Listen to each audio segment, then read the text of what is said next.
All right, buenas tardes. So this is a follow-up to the activity that we did the other day in the morning sessions, where we looked at how the verb gustar functions and two other verbs that function like it. It was a little bit complicated, but hopefully this assignment is going to be pretty simple.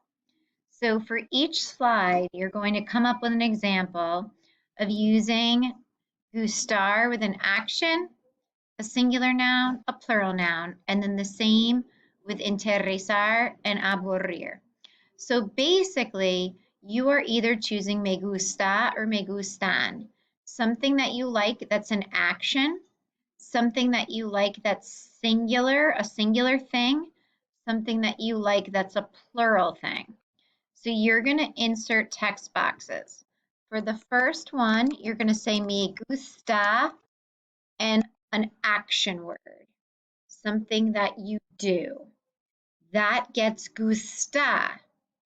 For your second one, you're going to come up with something that you like that's singular, not an action. I like coffee. Me gusta el café. It gets gusta because café is singular. For my last one, I'm going to pick a plural noun. And in the case of a plural noun, I need to use me gustan. Me gustan los perros. I like dogs. Okay?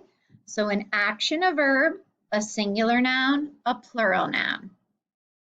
When you go to the next slide, you're doing the same thing with interesar, things that you're interested in. So again, an action. Me interesa leer.